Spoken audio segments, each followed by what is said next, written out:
Welcome back, I'm Tedward. Welcome to Nashville, Tennessee, and welcome to the all-new 2025 Honda Civic Sport Touring Hybrid Hatchback.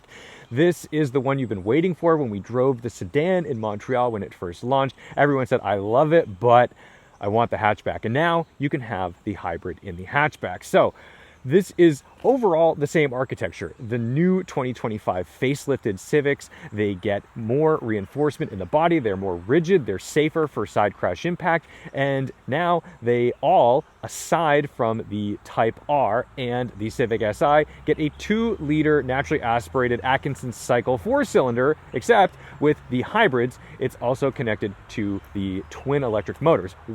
And the drivetrain in these is a little bit complicated because there is technically no transmission, and there's 2 motors, yes, but one motor is designed to generate power, one is designed to deliver power. So we'll talk about that in a second. But what you've seen in the past with the refreshed sedan is this new front fascia, these bumpers, and this color-matched segment in the front. You've got your parking sensors. This is all going to be the top-of-the-line stuff on the Sport Touring model.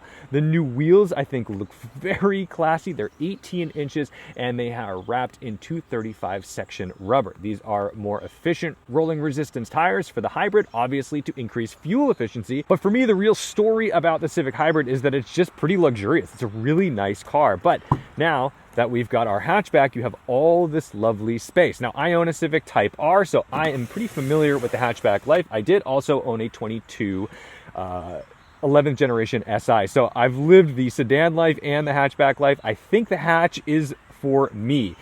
Back here, you get a little bit of juice in case you lose a tire, because unfortunately you don't get a spare tire in these Civics. That is something I wish we had because it just makes life a lot easier, but you do get this lovely little tonneau cover. This can pop off if you'd like, but that helps you create some privacy when you are driving the car and you pull off at a rest stop. You got all your stuff in there, especially me. I've usually got camera equipment. I don't want anyone fiddling around with my things, but I think it's a really handsome design and it's super practical. In the back, check this out. We have the new lighter interior looking very good. Let's get on the other side so I can show you the legroom and rear wiper. Yes. Back here, definitely comfortable for your rear passengers. I'm about 5'10", so I have plenty of room. The seat is in a pretty comfortable spot for whoever would be in the passenger seat. No HVAC controls back here, but there is what appears to be some ventilation or something. I'm not 100% sure. I'll have to ask what this is, but yeah, you're not gonna get any breeze from that center console in the rear, something that everyone's been complaining about, but Honda usually listens, so maybe we'll see that in the next generation. They've done a lot on this facelift, but you've got a nice center armrest, nice comfortable materials, and a couple of cup holders of various sizes. Looking pretty good. Tons of headroom, and you even get a little dome light there. Nice grab handles, and that's the thing. This is a Civic. This is the entry level of Honda when it comes to these types of cars, but still they're delivering such a luxurious and premium experience. So I can't fault them too much for not having certain things like HVAC controls. Let's jump under the hood because I do want to talk about this powertrain just a little bit. It's pretty funky.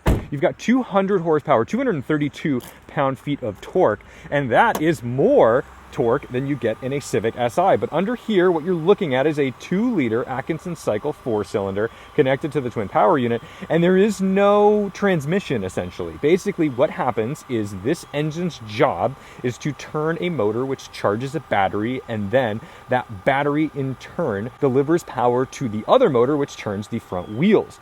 This can, however, direct drive the front wheels under certain circumstances. It's the same sort of idea that we've seen in CR-V and Accord hybrids as well. But although you may see and hear this engine seemingly shifting, that is programmed. So that is not a CVT. It is not a standard stepped geared transmission.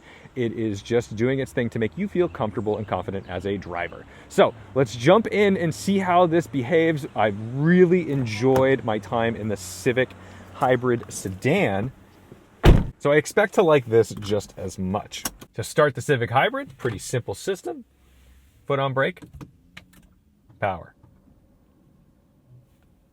And that's it. We got our beautiful glass display, so we see everything we need to.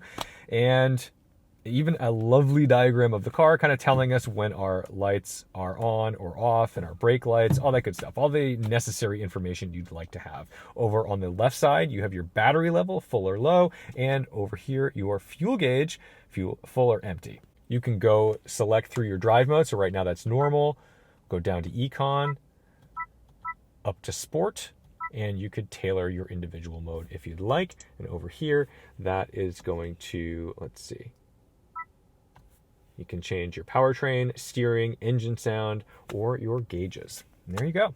I forgot to mention this is Boost Blue. There is a couple new colors. There's an urban gray and this sand dune color that I think are really cool. I think it's fun when they add stuff like that to the lineup. Standard sort of levered shifter. I like this because I think I get really annoyed when companies try to fiddle with things that are comfortable. It's like making a new design on a blinker stock. Like, don't touch it. Just let me have normal headlight controls. Let me have a normal shifter. Let me have normal blinkers. These are things that I think are honestly safety issues for me because I don't like having to look for things because they decided they found a new way to do something. It's a very strange one-way sign because this is not one way. There's only one way in and one way out. But I want to demonstrate the torque of this Civic right off the bat when we pull out of here because this is pretty darn quick. You can turn right on red for the Europeans. Ready? Let's get into it.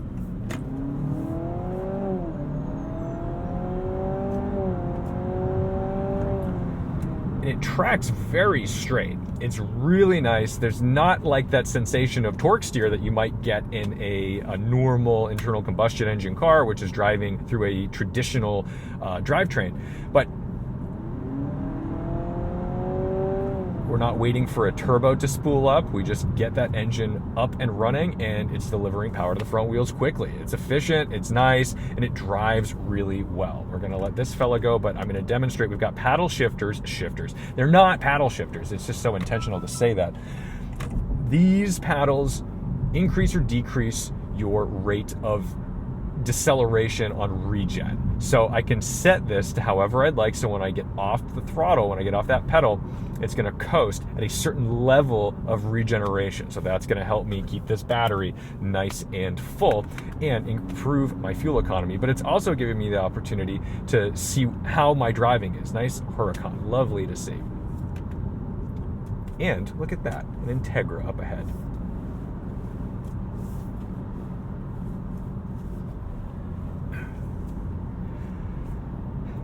Now, driving around like this, you may not notice that they've increased the chassis rigidity in the facelifted Civics across the board, really, which is great. We're going to see that in the SI as well. But what you notice is that they have taken such an incredible amount of time and energy to tune the suspension properly. This car feels so planted. It feels like it punches way above its weight because when we think of Civic, we think entry level. We think this is a beginner car. No. No longer is this a starter car. This is a finisher car. This is a car of the golden gods, if you're an Always Sunny fan. But really, it just feels so solid and planted, and it feels like I'm so happy this is the entry level. And when you drive competitors, for example, I'm sorry to kind of throw Sentra under the bus, but if you drive a Sentra versus a Civic, you'll know exactly what I'm talking about. There are great drivability features in the Sentra. I think the steering in that car is phenomenal, but there is a sensation of a cohesive package in these entry-level Hondas that I haven't really found anywhere else. Now, those of you who are looking at this purely for efficiency, you want to use as little fuel as possible, you do not want to go full electric, you're looking at an affordable way to get 40, 50 miles per gallon, that's great. There are more efficient cars, for real. You could get, I think Camry hybrids, some people are getting like 60 miles per gallon out of that. And if that's your goal, then like go for it, do the thing, absolutely.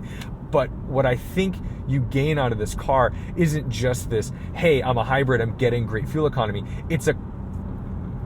There's a little bit of a compromise for that fuel economy because you get good fuel economy, great fuel economy at 50 miles per gallon. That's pretty high. I've never owned a car that got that kind of fuel economy, but the driving experience of this car is just well worth a small hit on the fuel economy relative to a competitor. One feature in these 11th gen Civics that I really like is the windshield washer fluid nozzles. They dispense from the wipers themselves. So they're not spraying up from the hood or under the hood. And it means that there's like less waste. I mean, I don't know that you're really concerned about how much windshield washer fluid you're wasting, but I know that I get annoyed when I get the little ding to tell me that, hey, I'm out. And maybe if this saves a little bit and targets the fluid more properly and maybe sprays less on the cars behind me, making me look like less of a jerk on the highway, I appreciate the little wins. And I think that's just clever and it's good innovation. It works. A difference that I'm noticing from my last drive in the Civic hybrid sedan is that the deceleration setting is staying in place. It's not resetting back to 0 every time I use it. Now, I believe that's because when we originally drove those sedans, those were pre-production models, and I think the tuning wasn't fully sorted yet. So to me, this looks like great. Now on the production models, that stays put. So if I put it on setting 1, 2, 3, or 4, it's going to stay there, and I don't have to continuously tell it where to go every time I want to slow down.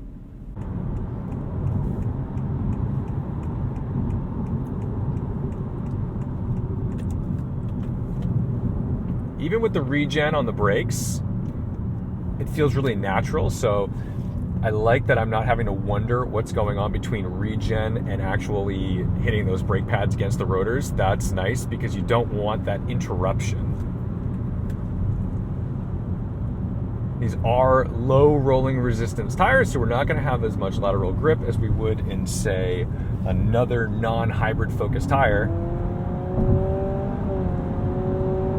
But it still handles pretty smoothly, and it's enough that I don't feel like it's inept, and it's not really squealing tires on me that hard. Yes, we'd like to continue. What I find really great about this car is it strikes a nice balance between luxury and drivability. It still feels kind of sporty. There's Kirk. Hey, buddy. He's got the SI. We're going to be driving that as well. But I just find myself really at home in this car. I don't feel like I have to adapt to it. I feel like it just is what it's supposed to be right off the bat. And as a driver, that's really appreciated when you don't have to figure out, ooh, it's got a really sensitive throttle, or the steering's a little wonky, or the brake pedal requires an ultralight touch. No, this just behaves exactly how you'd want it to, and you become really familiar with it. And despite being a hybrid, it still feels really exciting and playful and balanced. So it's not just making concessions for miles per gallon. It's actually giving me a lovely driving experience. I genuinely just forget that it's a hybrid. That's really the story here, is that while yes, it's a hybrid, it's almost a negligible factor in the experience. And now that we're sitting with some traffic, let's talk about road noise. So this is a very well insulated cabin, especially in the Sport Touring trim. Honda typically adds more insulation in their higher trim levels. They're not shy about talking about that, but it is true. So if you get a lesser version of the Civic, it will have higher road noise. But I am insulated from the world, but I do get tire noise. Very common in the Civic world. So I do hear the tires, and I do hear this engine, which is not the most pleasant four-cylinder. We're not in the days of K20s screaming at 8,000 RPM where you're excited to rev it out. You're getting a smooth but somewhat chattery four-cylinder. Not a big deal.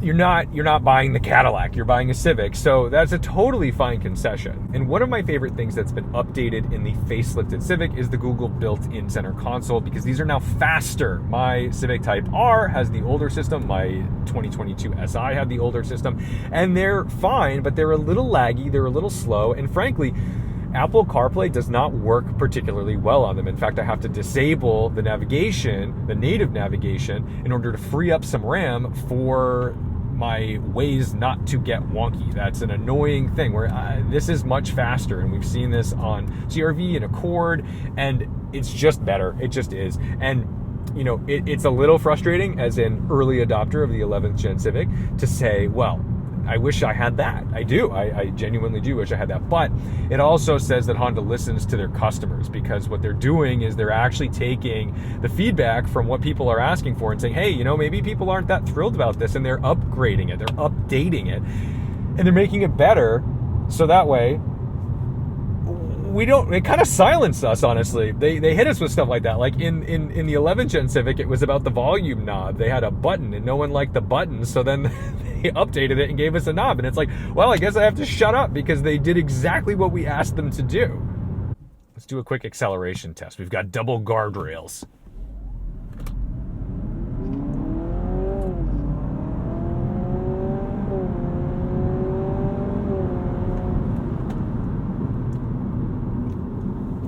It's sufficient. It's quicker than you'd want it to be, that you need it to be. It's not fast, but this is plenty, and that's what I'm getting at, is like you completely forget that this is a hybrid. The hybrid technology just allows it to be more and deliver on that experience. But for me, this is great. This is exactly what I would be looking for in my hyper-miling Civic. In fact, the fact that this has more torque than a Civic Si is kind of interesting. I've heard people complain saying like, whoa, well, what's the point of the Si? Well, I mean, the Si is rowing your own gears, limited slip differential, turbo 4-cylinder, all that good stuff. You can still have a good, pleasant driving experience in your hybrid, but it's more of a luxury car. It's aimed at a less sports-oriented driver. You're probably not ever bringing this on a racetrack, whereas you might bring a Civic Si on a racetrack.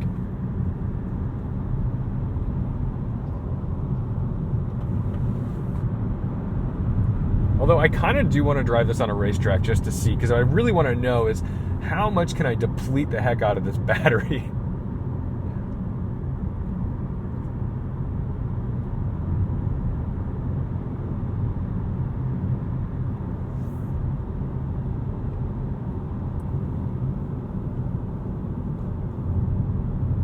We do have drive modes. I've been in sport mode. I mean, it's throttle tuning, right? We're not talking about major changes to the way the car behaves, because you have a static suspension and, you know, it's going to adjust the steering and the throttle, and that's fine. But they're not so gimmicky that my throttle becomes so sensitive that it upsets the car. But I've got to say, I would be really happy to travel long distances in this, because the seats are also incredibly comfortable.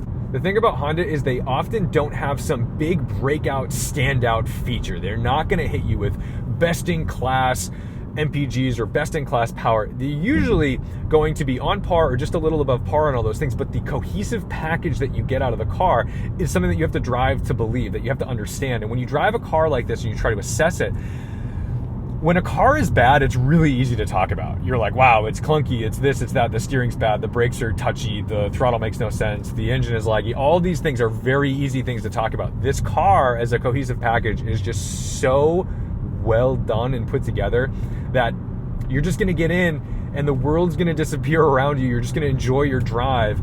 And I just have to give them kudos, because it's obvious that Honda is still being engineered by people who enjoy driving and who understand how to tune driving pleasure into a vehicle. And it feels like that's hard to find these days. There's always some weird nitpicky thing I can find about it, but man, the Civic Hybrid is something that I would genuinely recommend. And if I didn't already have too many cars and I needed a daily driver that I could enjoy driving every single day that was economical, I would 100% have this on my list. So I think I'm going to call it there. We're driving through this beautiful forest out here in Tennessee. I'm going to go drop this back off and jump into another car. But this is a quick first impression on the hatchback. I mean, yeah, it's basically the same as the sedan, but now that I'm driving a full production version, I feel like I'm giving a better assessment of how I feel about it. So if you specifically just go by numbers, whether it's MPGs or it's power, yeah, you may find some other cars that maybe hit the nail on the head a little more for you if you want those superlatives. But what I would recommend is go drive one of these. If you like driving, I think you're going to like this car. So that's going to do me on the all-new 2025 Honda Civic Sport Touring Hybrid. I think this car is really nice, and I think driving is believing when it comes to this car. Don't forget to respect the drive, and I'll see you in the next one.